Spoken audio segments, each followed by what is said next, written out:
반갑습니다, 여러분. RS입니다. 저번 주 마지막 날 시장은 평온했습니다. 초반에 하락으로 출발했지만 결국 보합으로 마무리한 모습입니다. 금요일 밤 커뮤니티 게시물을 올렸는데 좋은 타이밍이 오지 않아 테슬라는 매수하지 않았습니다. 테슬라의 경우 계속 지켜볼 계획입니다. TQ의 경우 약상승으로 마무리했습니다.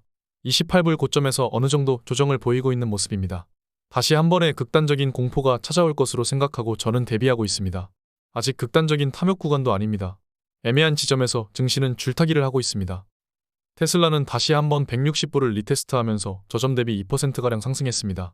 140불 때까지 열어두고 하락 시 매수할 계획이었으나 상승하는 형태로 마무리해서 매수하지는 않았습니다.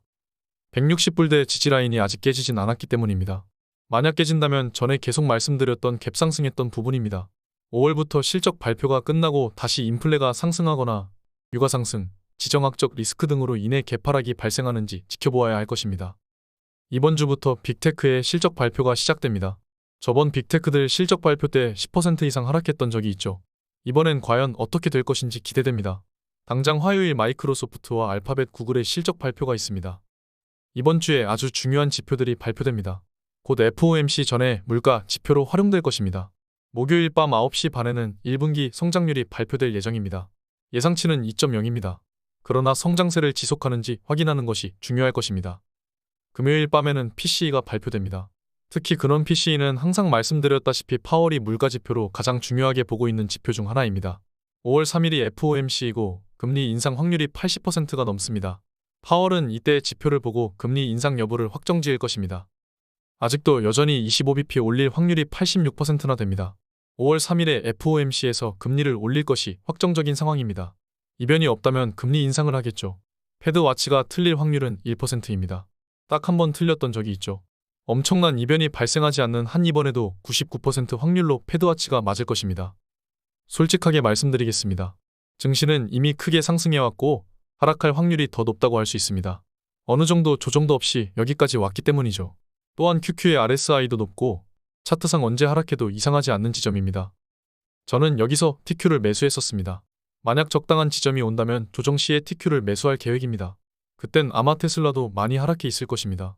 만약에 나스닥이 조정받는다면 지금보다 한 5% 정도 하락할 가능성이 있고 TQ는 15% 정도 하락하겠죠. 스파이도 지금 상단 부근에 위치해 있습니다. S&P 500 때문에 증시는 탐욕 구간에 접어들었기도 하고요. 실적 발표도 있습니다. 조정의 명분들은 정말 많습니다. S&P도 하락한다면 390까지 하락할 가능성이 있고 S&P도 여기서 5% 정도 하락할 폭이 남아있다는 것이죠. 저는 그때 매수할 것입니다. 증시는 이렇게 아름다운 파동을 그리면서 진행하는 것이 원래 정상입니다. 저는 좋은 가격대이면 매수할 것입니다.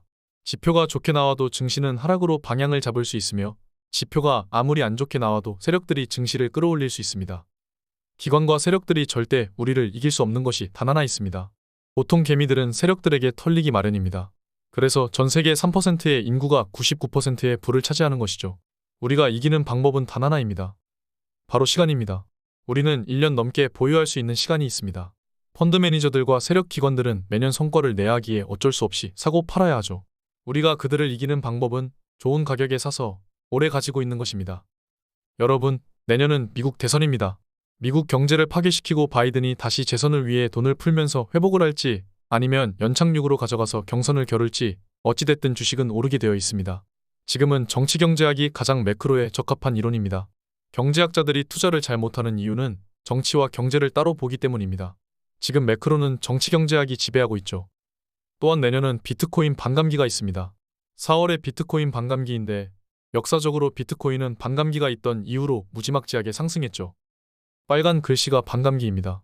반감기가 시작하기 전에 저점을 찍고 무지막지한 상승을 이루어냈던 걸 볼 수 있죠.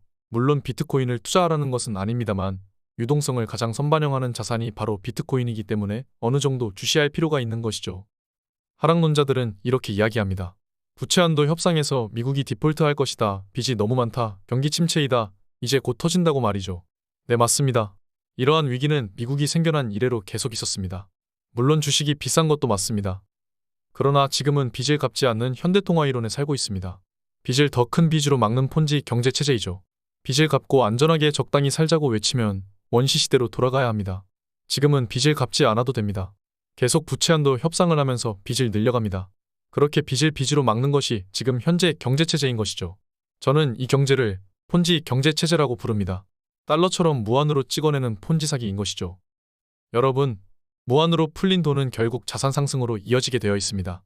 돈이 계속 풀리니까 자산은 상승할 수밖에 없는 것이죠. 디스인플레가 마냥 좋은 것만은 아닙니다. 상품과 임금이 상승해야 자산이 상승하고 부동산이 상승합니다.